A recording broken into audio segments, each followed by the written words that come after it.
तो कैसे हैं आप सब। फिर देखिए क्लास 11 का फर्स्ट चैप्टर लगा है मैथ का सेट्स। पूरा चैप्टर डालेंगे, बारी बारी डाल देंगे, ठीक है, कोई दिक्कत नहीं। सेट्स देखिए कि बिल्कुल एक नया चैप्टर है, फ्रेश चैप्टर है, एकदम पूरा एकदम माइंड रिलैक्सिंग चैप्टर लगा कि एकदम वाह क्या हलवा सी चीज़ें चल रहा है, ठीक है। अगर आपने क्लास 9th या फिर 10th पढ़ा भी नहीं होगा मैथ, या फिर आपको मैथ बुझाता भी नहीं होगा, समझ में भी नहीं आ रहा होगा, तो ये क्या है, एक बिल्कुल नया चैप्टर है और इसको पूरा समझाएंगे डिटेल में पूरा कि आखिर ये सेट्स होता क्या है, कहाँ से आया है, किसने दिया है, कहाँ के थे, ठीक है। और आपको अगर मैथ पसंद भी नहीं होगा तो आप यहाँ से स्टार्ट कीजिए, पूरा समझ में आएगा, इसका गारंटी हम लेते हैं, ठीक है। चलिए देखिए लिखा गया है सेट्स। जब भी हम लोग सेट्स का नाम लेंगे तो इसका पहले एक ही चीज आएगा, आखिर सेट्स दिया किसने, कहाँ के थे वो। तो सुनिए, देखिए सेट्स है, ये जो थे कहाँ, इनका नाम था जॉर्ज। जॉर्ज के स्पेलिंग में भूला गया, कोई बात नहीं, जॉर्ज ना, तो जॉर्ज कैंटोर, इनका क्या नाम था, जॉर्ज कैंटोन। ये कहाँ के थे, जर्मन के थे। ये जो नाम पड़ा सेट्स, किसने दिया, जॉर्ज कैंटोर ने, ठीक है। ये कहाँ थे, जर्मन। थोड़ा नाम से लग रहा हो कुछ अलग देश से होंगे, इंडिया से तो नहीं होंगे, ठीक है, क्योंकि पता होगा आपको इंडिया का नाम क्या क्या होता है। तो ये कहाँ थे, एक जर्मन थे। इन्होंने क्या किया, सेट्स के बारे में कुछ डिस्कवरी किया कि सेट्स होता क्या है, अगर एलिमेंट को इकट्ठा कर देंगे उसमें क्या बनेगा, ऐसे ऐसे पूछेगा कुछ। इन्होंने क्या किया, खोज किया। जब इन्होंने सेट्स का डिस्कवरी कर चुका थे, कर दिए, तो इनको एक पुकारू नाम दिया। जैसे इंडिया में होता है ना किसी का पुकारू नाम होता है ना, तो उसी के जिन्होंने दिया एक फादर ऑफ सेट्स। क्या लोग बोलने लगे, फादर ऑफ सेट्स थ्योरी, लोग इनको बोलने लगे। जब इन्होंने कहा कि सेट्स को डिस्कवरी कर दिए तो उन्हें पुकारू नाम बोल दिया, फादर ऑफ सेट्स थ्योरी, ठीक है। इतना समझ आया। चलिए अब सेट्स होता क्या है। जब भी सेट्स का नाम लाएंगे तो इसमें दो चीज हमको पहले, सबसे पहले आना चाहिए डाउट, क्या चीज, कि सेट्स किन्होंने दिया, कहाँ के थे, ठीक है। सेकंड, इसका डिफिनेशन होता क्या है। चलिए फर्स्ट तो हो गया, सेकंड बताते हैं इसका definition. A set is a well defined collection of object, marker नहीं चल रहा है या फिर लिखा नहीं रहा है, ऑब्जेक्ट। आपको पता नहीं होगा, इसको वीडियो बनाने से पहले हम लोग कितने सारे रिकॉर्ड किए, वो भी खराब हो गया, ठीक है ना। ये शायद 8वां 9वां बार होगा रिकॉर्ड कर रहे हैं। चल देखिए सेट का डिफिनेशन क्या है। A set is a well defined collection of object, यानी कि सीधी बात समझे कि क्या हो रहा है, कलेक्ट कर रहा है क्या चीज के बारे में, ऑब्जेक्ट को क्या इकट्ठा कर रहा है, ठीक है। तो सेट्स में क्या पढ़ेंगे, किसी चीज को इकट्ठा करेंगे उसको क्या बोलेंगे, कैसे करें उसको बोले, ठीक है। अब सुनिए, इकट्ठा करें तो बहुत सारे तो दुनिया में शब्द है। कुछ भी चीज को इकट्ठा कर देंगे, जैसे बाल उठाए एक मुट्ठी इकट्ठा कर दिए, या फिर किसी डिब्बा में चॉकलेट उठाए एक मुट्ठी, वो भी तो इकट्ठा हुआ ना। तो इसमें एक टर्म यूज किए हम, लास्ट बचा रहा आपको, कलेक्शन ऑफ ऑब्जेक्ट, मतलब किसी ऑब्जेक्ट क्या करना है, कलेक्ट करना है, ठीक है। लेकिन एक पीछे में देखिए तो लिखा है वेल डिफाइंड, क्या लिखा है, वेल डिफाइंड। अच्छा वीडियो दिख रहा है, चलिए अच्छा दिख रहा है। वेल डिफाइंड का मतलब क्या होता है, इसका भी कुछ सेट्स में कुछ टर्म होता है, कुछ नियम होते हैं, इसको जो क्या करना हमको भी जानना, उसके बाद ही इसको बोलेंगे हाँ ये सेट है, जिसमें लिखा है वेल डिफाइंड। इसका मतलब क्या हुआ है, सो क्या होता है, collection should not change according to people। तो वेल डिफाइंड का मतलब क्या हुआ, अगर हम किसी से कोलेक्ट करेंगे तो क्या होगा, उसको चेंज नहीं होगा अपने अनुसार। जैसे कि हमने क्या किया, एक एग्जांपल लेते हैं, odd natural number less than 10। हमने एक एग्जांपल ये क्या है, और नेचुरल नंबर लेस देन 10, तो बताइए कौन सा होगा, 10 से कम चाहिए ना, यानी कि 1 हो जाएगा, और ना 3 हो जाएगा, 5 हो गया, 7 हो गया, एक 9 हो गया, इन हुआ इसका, इसका आंसर है, ठीक है। यहाँ पर देखिए थोड़ा सा, हमने क्वेश्चन क्या दिए थे कि और नेचुरल नंबर लेस देन 10, ठीक है, एक क्वेश्चन था। हमने इसका आंसर बताया 13579। ठीक है, अब थोड़ा सा इस पर ध्यान दीजिए। Well defined collection should not change according to people. Sets का डिफिनेशन ही होता है क्या, कोलेक्शन ऑफ ऑब्जेक्ट। हमने कुछ ऑब्जेक्ट कोलेक्ट किया, लेकिन इसमें थोड़ा ध्यान दीजिए, आंसर में हमने लिखा है collection should not change according to people. जैसे इसमें क्वेश्चन था, हमने इसका आंसर दिया। आप इसमें थोड़ा ध्यान दीजिए, आंसर को आप चेंज कर सकते हैं क्या, चेंज कर सकते हैं नहीं ना, अपने से कहीं डाल दीजिए, कुछ स्टार्ट हुई अपने से डाल दीजिएगा नहीं ना। यानी कि इसमें क्या है, हम लोग तो कलेक्ट करेंगे, इकट्ठा करेंगे, कुछ भी चीज को इकट्ठा करेंगे, लेकिन उसमें कंडीशन होना चाहिए क्या, कि चेंज नहीं होगा पीपुल के अनुसार। इतना समझ में आया आपको। जैसे एक और एग्जांपल ले लीजिए, 5 नहीं 3 बेस्ट एक्टर्स। हमने दूसरा एग्जांपल का दिया 3 बेस्ट एक्टर बताइए। तो आप आपके अनुसार आप कहिएगा 3 बेस्ट मेरा हो गया, निरहुआ, खेसरिया, एक पवन सिंह। ये तो आपके अनुसार हुआ, लेकिन अगर हम बताएंगे तो हम बोलेंगे कि एक हो गया सनी देओल जी, ठीक, एक सनी देओल हो गए, और एक क्या और किसको ले ले, चलिए खेसारी हम भी ले रहे हैं, ठीक, और एक विराट कोहली भी ले रहे हैं, चलिए कोई बात नहीं है, एक्टर ही मान लीजिए। कुछ कुछ एक्टर तो करवे करते हैं। देखिए इसका आंसर क्या होगा, SKB। हमने ये अपने अनुसार इसको लिया है, लेकिन अगर आपसे पूछेंगे कि 3 बेस्ट एक्टर बताइए, आप कुछ और बताइएगा, निरहुआ, खेसारी लाल, किसी लड़की के भी नाम दे दीजिए। लेकिन जब हमने इसको आंसर दिया तो हमने अपने अनुसार दिया, इसमें तो फिक्स तो नहीं था ना कि हम यही बताएंगे आप भी यही बताएंगे, आपके अनुसार कुछ तो चेंज होगा ही। यानी कि इसका मतलब यही है, वेल डिफाइंड का मतलब कि collection should not change according to people. जो आप आंसर देंगे अपने अनुसार क्या करते हैं, चेंज नहीं कर सकते हैं, उसे क्या बोलेंगे, सेट्स बोलेंगे। यानी कि जो पूरा फिक्स होना चाहिए। हाँ, अगर आप यहाँ अभी हम झारखंड में, ठीक है, अभी अगर आप झारखंड में कहीं भी पलामू पूछें कि इसका आंसर क्या होगा, तब 13579 ही बताएंगे। क्या आप अगर गढ़वा में चल जाए तो आंसर सेम गलत है, आंसर चेंज हो जाएगा नहीं ना। यानी कि आंसर भी क्या होगा, यही होगा। तो सेट उसे करें जो क्या हो, पूरे जगह सेम ही उसका आंसर हो, फिक्स हो, उसे क्या बोलेंगे, सेट्स। ये ना कि बोल दिए 3 बेस्ट एक्टर तो SKB, अभी इसके ही भी बोलेंगे नहीं ना। आपके अनुसार कुछ और भी हो सकता है, शाहरुख खान, सलमान खान, निरहुआ, कुछ भी हो सकता है। इतना समझ में आया। वीडियो अच्छा दिख रहा है, चलिए ठीक दिख रहा है।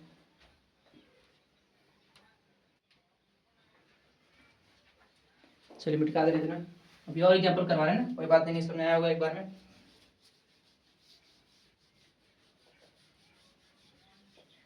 चलिए एक और एग्जांपल देखिए तो,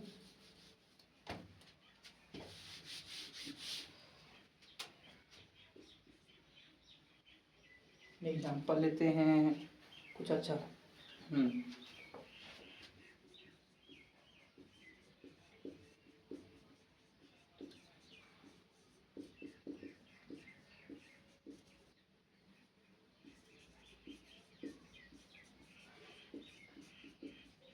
चलिए क्वेश्चन क्या है, vowel of the English alphabet. आपको पता होगा बचपन में, छोटे छोटे बचपन पढ़ रहे हैं कि वोवेल किसे कहते हैं। तो इसका आंसर फिक्स है कि क्या होगा, ए होगा, ई होगा, आई होगा, ओ यू और यू। यानी कि क्या है, इसका वोवेल क्या है, फिक्स है, ए ई आई ओ यू। अगर हम बताए इसका आंसर ये, ठीक है, अगर आपसे पूछेंगे वोवेल क्या होता है, आप आंसर दूसरा बताइएगा नहीं ना, ये बताइएगा ए ई आई ओ। यानी कि हर जगह क्या फिक्स इसका आंसर है, कोई बदल भी नहीं सकता इसका, कोई बदल देगा नहीं ना। अगर कोई बदल देगा तो उसे बोलेंगे सेट्स, नहीं बोलेंगे। लेकिन अगर जो चीज बदलेगा नहीं, जो हमेशा फिक्स आंसर होगा, उसे क्या बोलेंगे, सेट्स। यानी कि जैसे इसका आंसर पूछे क्या होगा, ए ई आई ओ यू। इसको और कहीं भी जाइए, झारखंड में जाइए, पलामू में जाइए, या फिर लातेहार में जाइए, तो इसका आंसर क्या होगा, चेंज तो नहीं होगा, कि चेंज हो जाएगा नहीं ना। यानी सेट्स उसे कहेंगे जो क्या हो, चेंज किसी व्यक्ति के अनुसार क्या हो, चेंज नहीं होना चाहिए, उसे क्या बोलेंगे, सेट्स बोलेंगे। इतना समझ में आप देख लीजिए एक बार।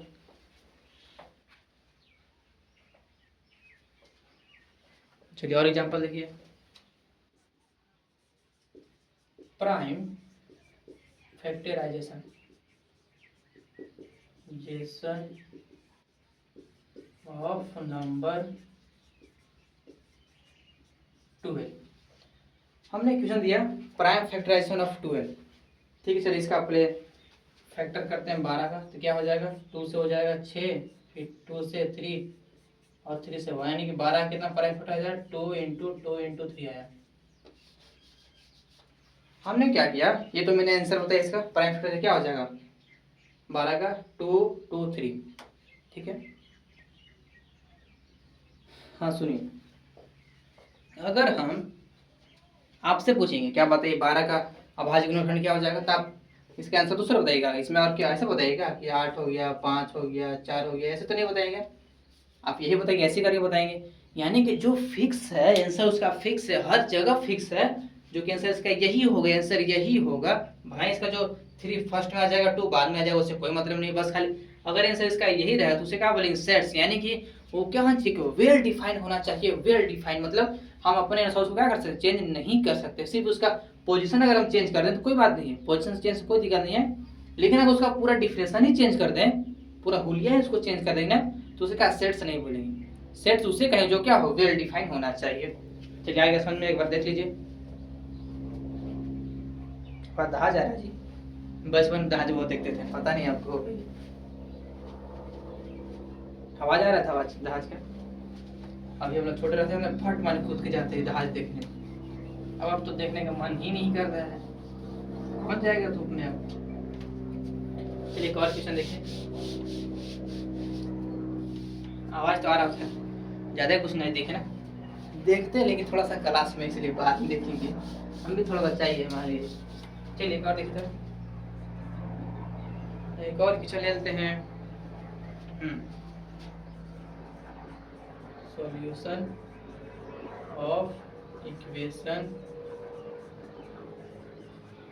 इक्वेशन में देख के इसमें कैसा थे। चलिए ठीक है, एक्स स्क्वायर बराबर 9। हमने क्वेश्चन दिया आपको एक्स स्क्वायर बराबर 9, ठीक है। इसको अगर सॉल्व करेंगे तो इसका एक्स का वैल्यू क्या आएगा, यहाँ एक्स बराबर, इसके अंदर रूट चढ़ेगा 9, इसका एक्स से 2 आंसर आएगा, प्लस में 3 आएगा, माइनस में 3 आएगा। यहाँ पर थोड़ा ध्यान दीजिए, इसका आंसर क्या आएगा, प्लस में 3 और माइनस में 3 यही आएगा। अगर इसको कहीं भी जाए, दूसरे जगह जाए, इस इक्वेशन के आंसर पूछेंगे, इसका आंसर अलग बताइए क्या, कोई बताएगा 9, कोई 8, ऐसे बताएगा नहीं ना। यानी इसका आंसर क्या है, फिक्स है, फिक्स पैटर्न में ही है, तो उसे क्या बोलेंगे सेट्स। इतना समझना है ना, सेट्स किसे कहते हैं, वेल डिफाइंड होना चाहिए, ठीक है। मतलब अपने अनुसार क्या करें, उसको चेंज नहीं करेंगे, तो उसे क्या बोल देंगे सेट्स। इतना समझना है, आ गया। एक और हम लोग सेट्स को ना कर्ली ब्रैकेट में क्या करते हैं, उसको लिखते हैं, उसके अंदर कोई भी ऑब्जेक्ट हो। जैसे एग्जांपल देखिए 2 या 3 4, देखो इसको बोलते हैं कर्ली ब्रैकेट, जो यहाँ दिख रहा है ये वाला, ये जो देखिए 9 साइज को बोलते हैं कर्ली कर्ली ब्रैकेट। स्पेलिंग थोड़ा सा ध्यान दीजिएगा ना, हम मैथ के टीचर है ना, इंग्लिश का नहीं, थोड़ा सा ध्यान दीजिए। ब्रैकेट हम क्या करेंगे, जिसमें कॉमा लगा है, कुछ भी ऑब्जेक्ट क्या करेंगे, कलेक्ट कर देंगे, ठीक है। इसको कहाँ से जॉइन करते हैं, कर्ली ब्रैकेट से। इतना समझ में है, कहाँ से इसको दर्शाते हैं, कर्ली ब्रैकेट से, ठीक है। अब सुनिए, आप इसको कैसे रिप्रेजेंट करेंगे।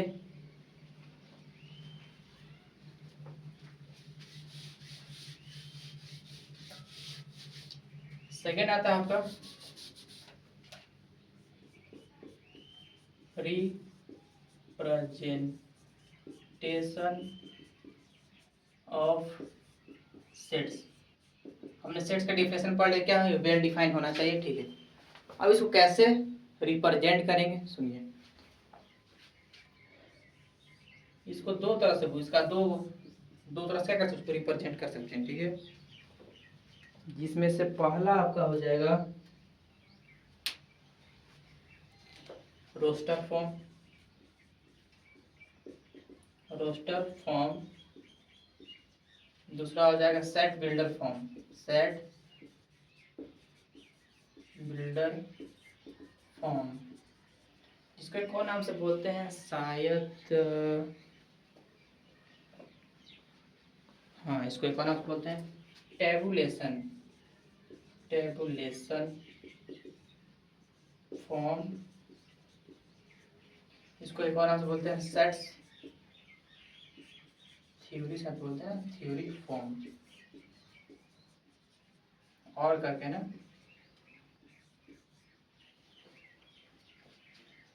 चलिए हमने क्या बताया, जो सेट्स है इसको दो तरह से रिप्रेजेंट करते हैं, पहला रोस्टर फॉर्म, दूसरा सेट बिल्डर फॉर्म। अब ये रोस्टर फॉर्म क्या है, सेट बिल्डर फॉर्म क्या है बता रहे हैं आपको, ठीक है। हमने अभी पीछे एक क्वेश्चन दिया था कि odd natural number less than 10। हमने इसको बताया आपको कि अगर इसको लिखना है, इसका आंसर लिखना है, क्या करेंगे, पहले कर्ली ब्रैकेट बनाएंगे। बताया आपको कि जो सेट इसको कहाँ से डिफाइन करते हैं, कर्ली ब्रैकेट से, ठीक है। तो इसका आंसर क्या हो जाएगा 1। अगर क्या करेंगे, बहुत सारा लिखना है तो कॉमा लगा लगा लिखेंगे, क्या लगाएंगे, कॉमा लगा लगा क्या करेंगे उसको लिखेंगे। 1 हो गया, और 3 हो गया, 5 हो गया, 7 हो गया, 9। फिर क्या करेंगे, कर्ली ब्रैकेट को बंद कर देंगे। अगर क्या करेंगे, सीधी फॉर्म में डायरेक्ट फॉर्म में लिख देंगे, इसका आंसर ये है, कर्ली ब्रैकेट लगाकर और कॉमा लगा लगा लिखेंगे ना, तो इसको बोल देंगे रोस्टर फॉर्म। इसे क्या बोल देंगे, ये कौन सा फॉर्म में है, रोस्टर फॉर्म में। रोस्टर फॉर्म में ये खासियत होता है ना कि हमें खोजना नहीं पड़ता ना क्या बोल रहा है, डायरेक्ट आपको लिख के दे देगा कि हाँ ये लो, ठीक है। इतना समझ में आया, चलिए ठीक है।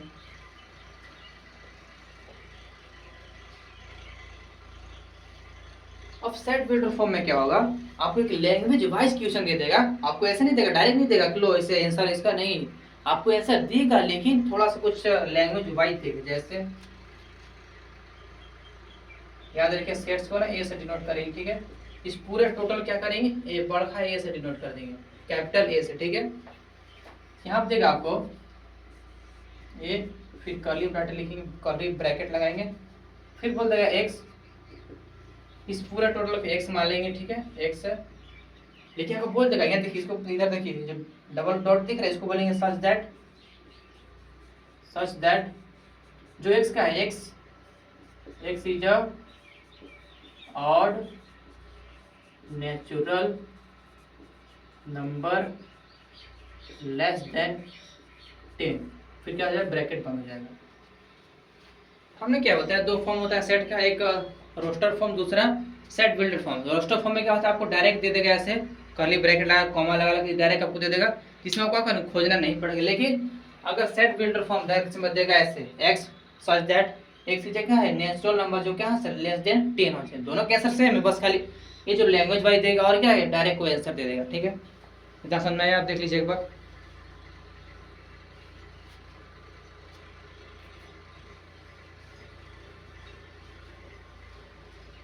चलिए तो मिटा दे रहे एक बार।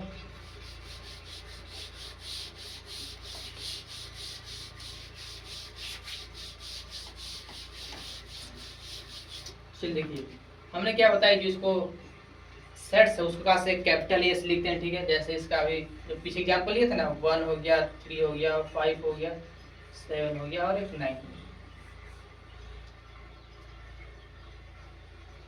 चलिए देखिए हमने क्या बताया, जो सेट्स ए है क्या है, कुछ ये इस प्रकार है, जिसको बोलते हैं कर्ली ब्रैकेट। अगर हम बोल देंगे, एक अलग अलग टर्म आता है बिलोंग्स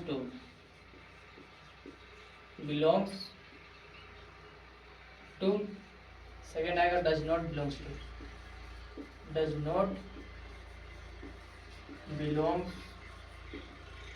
टू।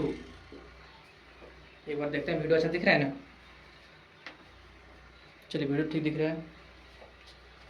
देखिए बिलोंग्स टू का साइन होता है कुछ इस प्रकार, ऐसे होता है, ऐसे ये नहीं है, देखो ये देखो ऐसा पूरा बड़ा होता है ना, ये वाला नहीं है, ऐसे कुछ सुता के ऐसे करके है, वैसे करके ना, ठीक है।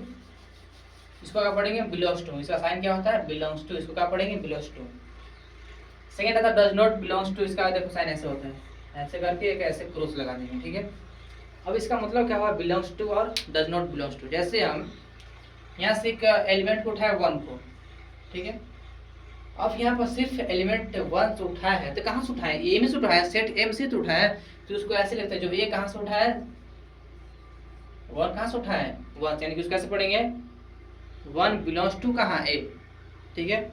ऐसे 3 को भी लिख सकते हैं, 3 बिलोंग्स टू ए। ऐसे ही 5 बिलोंग्स टू 7, 5 बिलोंग्स टू कहाँ था, ए, फिर 7 बिलोंग्स टू कहाँ, ए, फिर ऐसे ही 9 बिलोंग्स टू सेट ए, ठीक है। इसका मतलब क्या होगा कि अगर यहाँ से किसी भी एलिमेंट को उठाएंगे उसको अगर ऐसे इस फॉर्म में लिख देंगे ना कि वन बिलोंग्स टू ए, तो इसका मतलब क्या हुआ, जो वन है क्या है, सेट्स ए में ही बिलोंग्स करता है, ठीक है, मतलब सेट्स ए ही में कहाँ है, वो है वहीं पर, ठीक है। दस में एक बार आप देख लीजिए, वीडियो अच्छा दिख रहा है ना, हाँ अच्छा दिख रहा है। अगर क्या हो जाएगा, हम बोल देंगे 10, ठीक है, यहाँ दिख रहा हो 10 इसमें तो नहीं है, यानी इसको बोल देंगे क्या, 10 डज नॉट बिलोंग्स टू ए, जो 10 नंबर क्या है, बिलोंग्स नहीं करे काम ए में, यानी जो सेट ए में क्या 10 नंबर है ही नहीं, ठीक है। अगर बोलेगा 1 बिलोंग्स टू ए, यानी कि जो सेट ए है उसमें क्या है, 1 नंबर भी क्या है, प्रेजेंट है, ठीक है। दिस और 11 डज नॉट बिलोंग्स टू ए। इतना आप देख लीजिए, जितना आपको समझ में आया।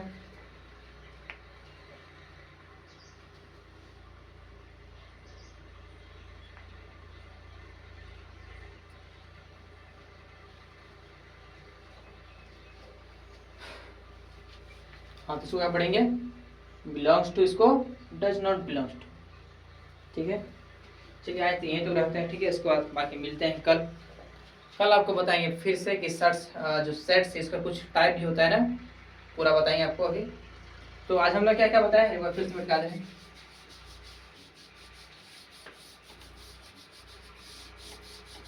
चलिए हमने आज क्या क्या बताया आपको, सेट्स। सेट्स क्या होता है, कलेक्शन ऑफ ऑब्जेक्ट, लेकिन क्या होता है उसमें एक कंडीशन होता है वेल डिफाइंड। वेल डिफाइंड का मतलब क्या होता है, अगर कोई व्यक्ति कलेक्ट कर रहा है किसी ऑब्जेक्ट को, तो उसमें क्या कुछ कंडीशन भी होना चाहिए, जो क्या सेटिस्फाइड होना चाहिए हर जगह। हर जगह बोले तो पूरे इंडिया में सेटिस्फाइड होना चाहिए। जैसे हम बोल देंगे